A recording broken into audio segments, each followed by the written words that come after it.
I never thought I'd be the kind of woman who'd get caught up in something like this. But it didn't happen all at once. It crept in slowly, disguised as harmless conversation, masked by turbulence and time zones. I've been an air hostess for 6 years. It sounds glamorous to some, traveling constantly, exploring new cities, but the truth is, most of my nights end in hotel rooms that all start to look the same. My boyfriend, Neil, has always struggled with the distance. We've been together for almost 4 years, but I can't remember the last time I felt truly close to him. Calls are missed, texts go unanswered, and everything feels automatic. I used to think we were just in a phase. Then I met Sam. Captain Samuel Wright. He wasn't on my usual crew rotation, but as soon as he walked onto the aircraft, I felt something shift. He had that calm confidence pilots tend to carry, shoulders back, quiet voice, polite to everyone. I noticed his wedding band before I noticed his smile.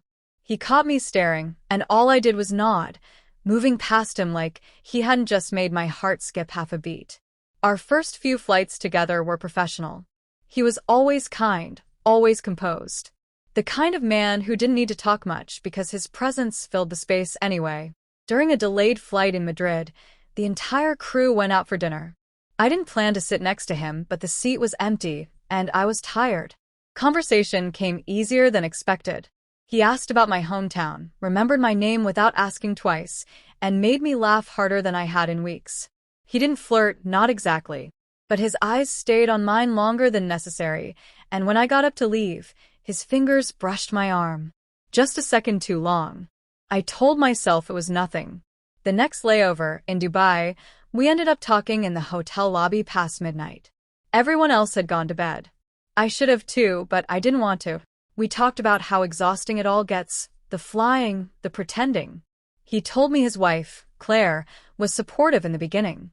Said she used to come to airports to pick him up, leave him notes in his suitcase. But over the years, that faded. They didn't argue. They just stopped talking. I told him about Neil. How he still said, "I love you" out of habit.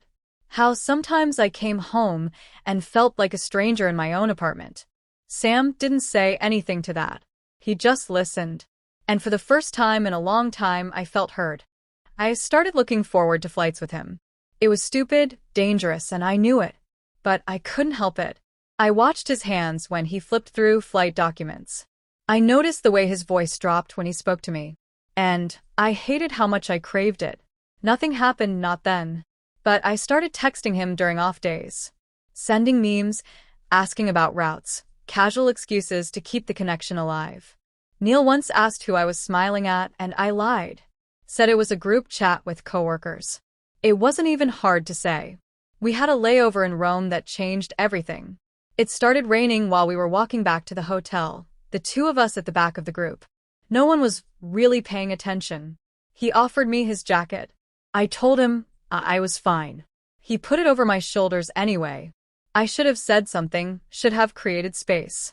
Instead, I looked up at him, and the world went still.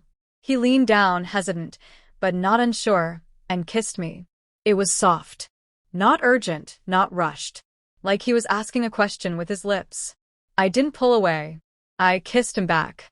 When we reached the hotel, we said goodnight in the elevator like nothing had happened. I went to my room and sat on the bed in silence, staring at my phone, waiting for it to ring. Neil called. I ignored it. I told myself I was tired, that I'd call him tomorrow. That lie would become a pattern. The next morning, Sam and I didn't talk about it. He gave me coffee, smiled like always, and it was like it hadn't happened. Except it had, and we both knew it. That flight back was the longest one of my life. Every time I passed the cockpit, I felt his eyes on me. Every time he asked me a question over the intercom, my hand shook.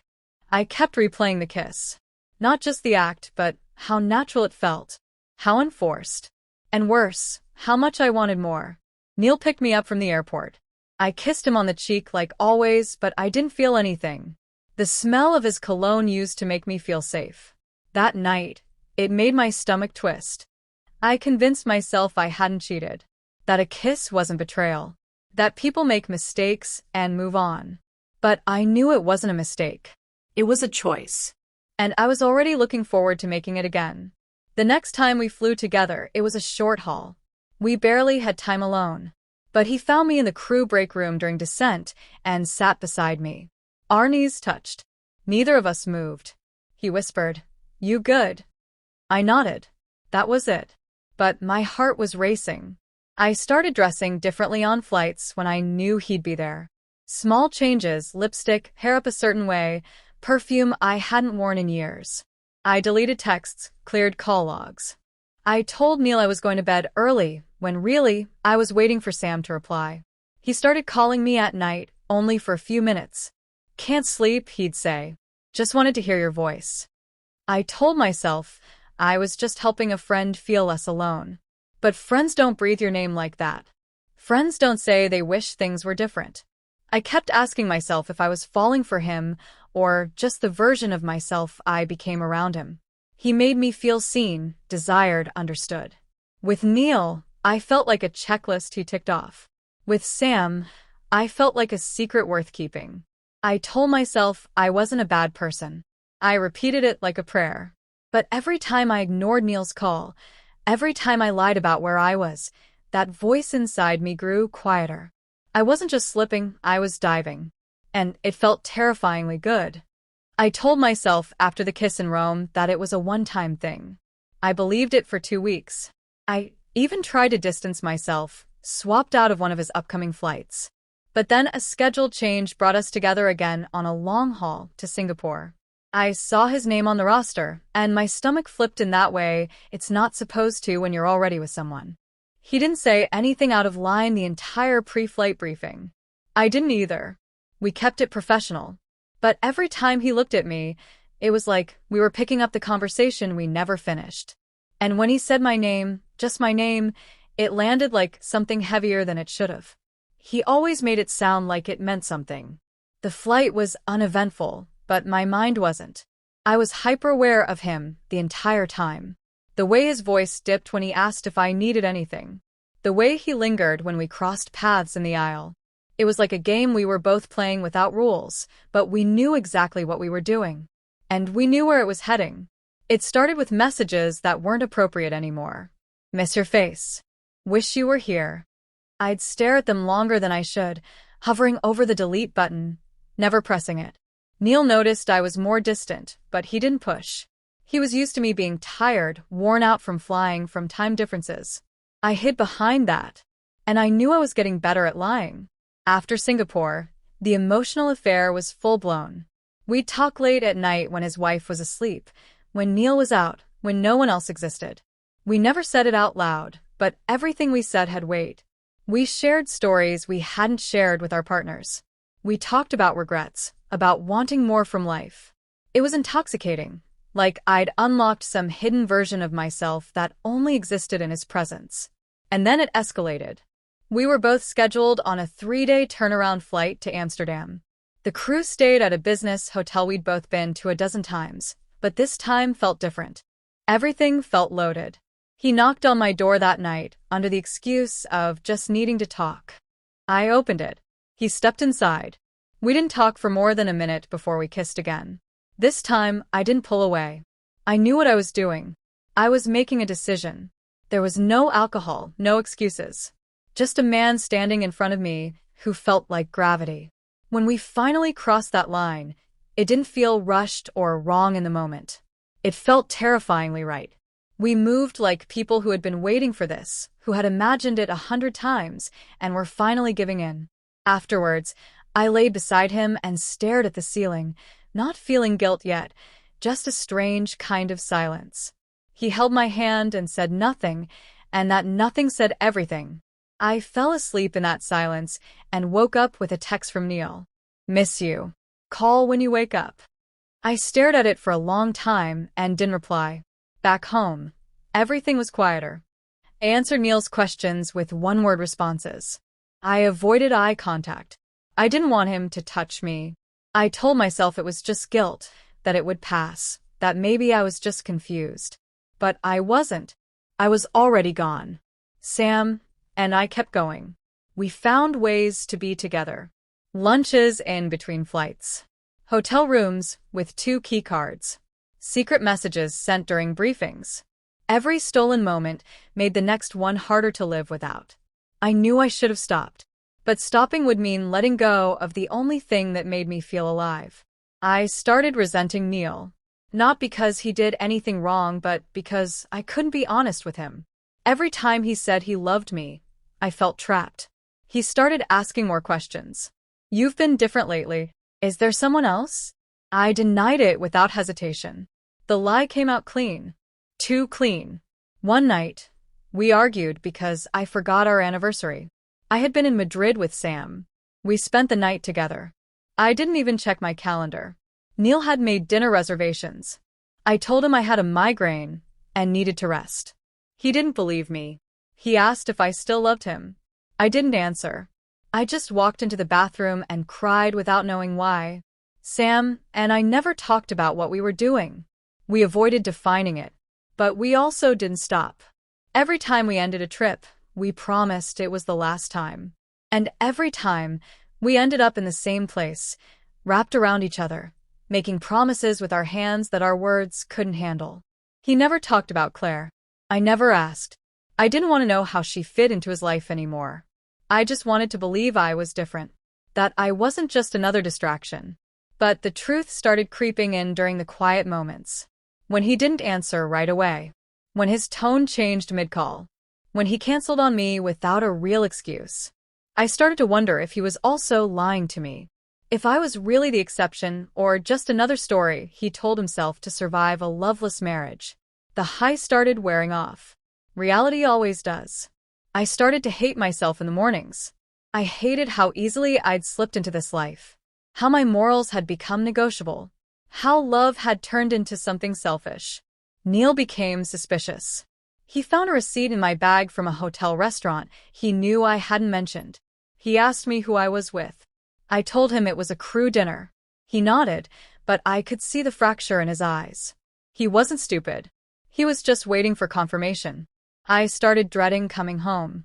The silence in our apartment was louder than any airplane engine.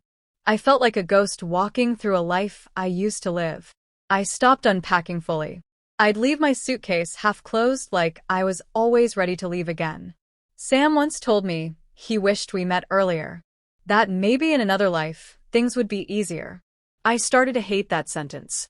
It sounded romantic, but it was just a cushion for cowardice. If he really wanted something more, wouldn't he have done something by now? He still wore his ring.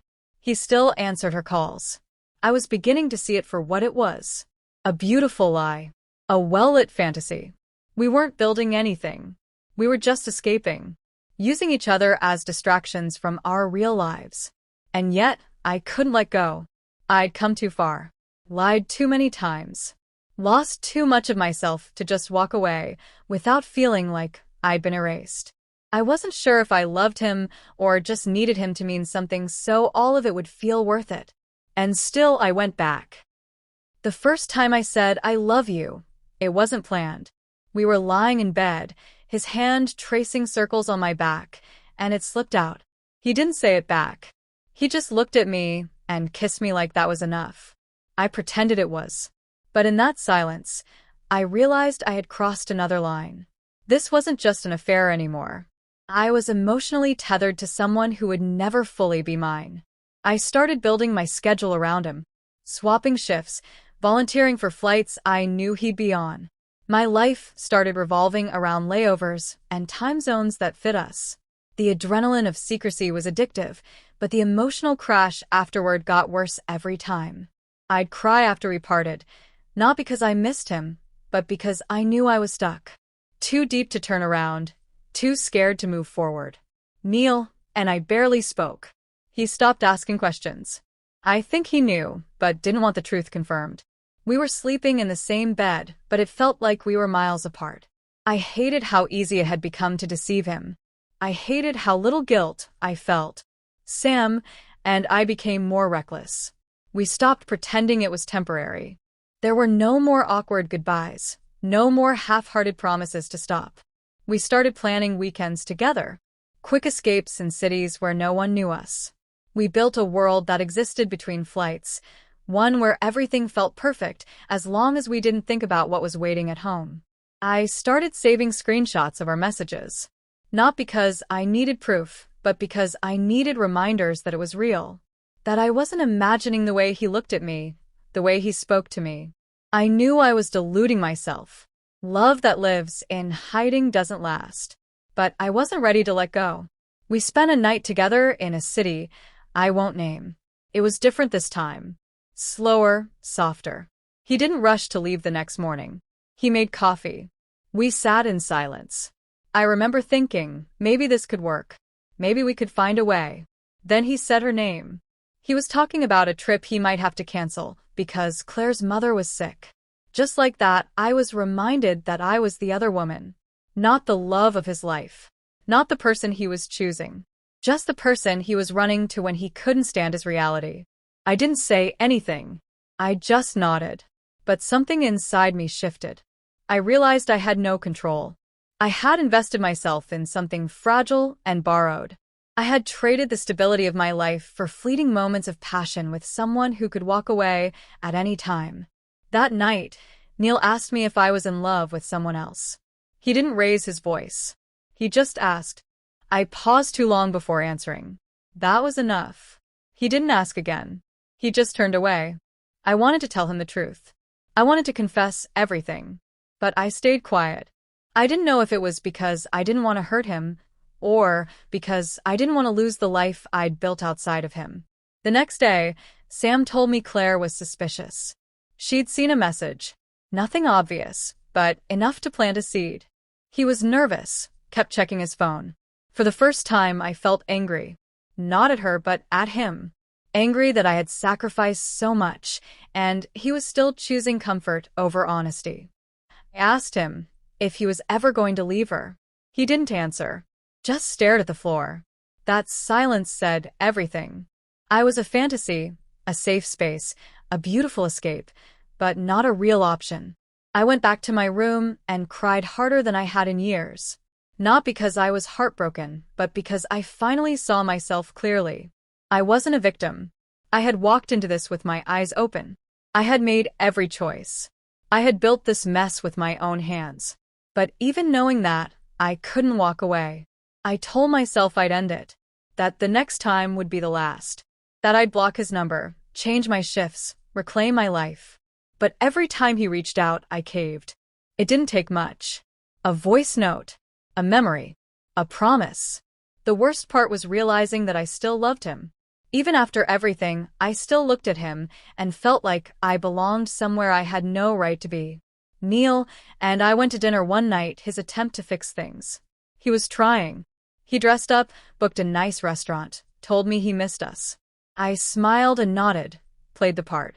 But when he reached for my hand across the table, I flinched. That's when he knew. His face didn't change, but I saw the defeat in his eyes. The quiet resignation. I had already left. He just hadn't caught up yet.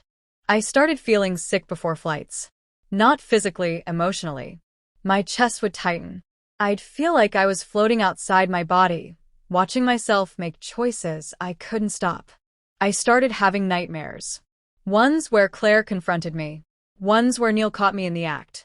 Ones where Sam just disappeared, leaving me to explain everything alone. There was a moment where I thought I was pregnant. My period was late, and for 2 days I spiraled. I didn't know who I wanted the father to be.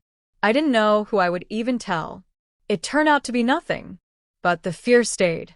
After that, something cracked. The illusion was breaking. Sam was pulling away too. Less messages. Shorter calls. He started blaming the pressure.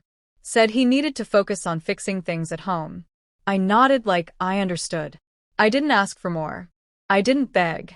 But I felt it, he was detaching. Maybe he always planned to. Maybe I was just a season in his life that he was finally ready to leave behind. And I hated that I wasn't. I started deleting our pictures. Archived the messages. Not out of rage, out of survival.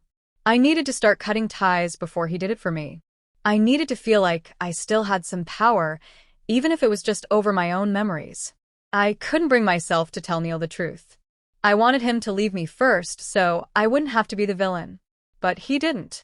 He stayed, quietly waiting for me to become someone I couldn't be anymore.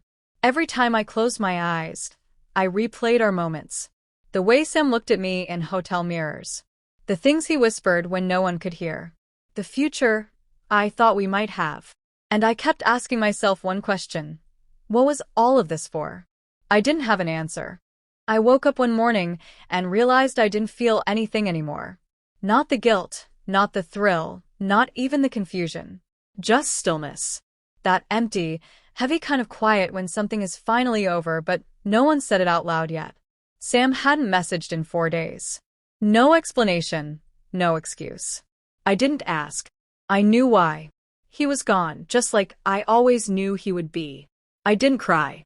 I just stared at my phone and thought, this is the part where I disappear. He got what he needed. I gave everything. And now I had nothing left to offer. Not to him, not to Neil, not even to myself. The affair wasn't the story anymore. The aftermath was. Neil came home early from work that day. He didn't say much. Just sat next to me on the couch and asked, "Do you still want to be here?" It was the kindest question he could have asked. I shook my head. Not because I didn't love the version of us that once existed, but because I couldn't pretend to be her anymore. The woman he fell in love with was long gone. I buried her somewhere between gate changes and hotel keycards. We didn't fight. He just nodded, got up, and started making tea. We lived together another 2 weeks before I moved out. He let me keep the apartment. Said he didn't want to fight over things that used to matter. He was calm in a way I wasn't prepared for. Maybe because he'd already grieved me. Maybe because he never got the truth, but felt it every single day. I didn't tell him about Sam. I didn't see the point. It wouldn't make the ending cleaner. It wouldn't make him feel better. And it wouldn't undo any of it. So I left it unspoken, tucked away with everything else I had ruined. Sam texted me a week later. Just 2 words. I'm sorry. No explanation. No follow-up. Just a slow, shallow apology dropped into the silence, like it would fix anything. I didn't respond. Not out of strength, but because I had nothing left to say that wouldn't humiliate me further. There's no dignity in begging someone to choose you after they've already decided not to. I kept flying. It was the only thing that still made sense. In the sky, you don't have to answer to anyone. You just exist between places invisible. I liked that feeling. The quiet in between. No questions. No history. Just movement. But the truth followed me. Every time I passed a hotel hallway we'd walked together. Every time I saw his name in archived emails. Every time I ran into crew members who still smiled at me like I wasn't a different person underneath the uniform. I smiled back. That's what you do when you're trying to live through something you can't explain. There was one flight where I thought I saw him at the airport. It wasn't him, just someone with his build, the same walk. But for a split second, my chest caved in. And that was the moment I realized I hadn't healed. I had just gone numb. Claire never found out, at least not publicly. Or maybe she did, and just did what Neil did. Sat with the truth quietly, choosing dignity over confrontation. I wondered sometimes if she had that same moment I did, waking up to someone who looked the same, but felt like a stranger. That's the cruelest part. Betrayal isn't loud. It seeps in slowly, replacing trust with doubt until you forget what it ever felt like to be safe. I didn't try to date for a long time. I didn't trust my own judgment. I didn't trust affection. Every time someone looked at me too long, I wondered what they were hiding. What I might become in their life, a mistake, a lesson, or something worse. I didn't want to risk being anyone's temporary fantasy again. I didn't want to be someone's escape. I started therapy. Quiet sessions filled with long silences and questions I didn't know how to answer. The hardest one was simple. What did you want from him? I didn't know. Maybe to be seen. Maybe to feel alive. Maybe just to feel chosen. But I hadn't been. Not really. I was an intermission. A complication. And deep down, I had always known that. Eventually, I stopped checking my phone hoping for his name. I stopped scanning flights to see if he'd be on them.